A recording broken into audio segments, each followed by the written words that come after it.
Hello, myself বিতিশা।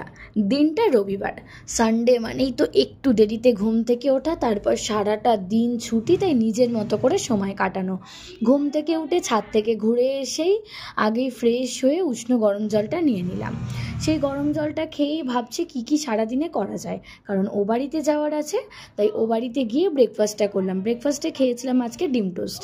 তারপরে রান্না বান্না শুরু করলাম। চিকেন হয়েছিল, তার সাথে কচু শাক রান্না হয়েছিল, তো রান্নার ভিডিওতে তোমরা দেখেই নিয়েছো। তারপরে চলে গেলাম স্নান করতে। স্নান সেরে ভালো করে চুল টুল আঁচড়ে নিয়েছি। এরপরে দুপুরবেলা বসবো লাঞ্চ করতে। আমরা দুপুরবেলাতে সবাই মিলে একসাথে বসে লাঞ্চ করি। কচুর শাক, তার সাথে ইলিশ মাছ, চিকেন, সব কিছু দিয়ে দুপুরের খাওয়া দাওয়া একেবারে জমজমাটি রবিবারে। তারপর সন্ধ্যেবেলাতে বেরিয়েছিলাম আমি আর মা একটু মাসির বাড়িতে। একটা পুচকুকে দেখতে গিয়েছিলাম। এটা হচ্ছে আমার দিদির মেয়ে, এই সবে 1.5 থেকে 2 মাস তার বয়স। মা নিয়ে গিয়েছিল জামা, আমি নিয়ে গিয়েছিলাম এই জনসন্সের সেটটা। এত কিউট বেবি যে কি বলবো। তারপরে ফিরে আসলাম, ফিরে এসে স্নান করে এবার ঘুমোতে যাওয়ার প্রিপারেশন। কালকে তো অফিস আছে।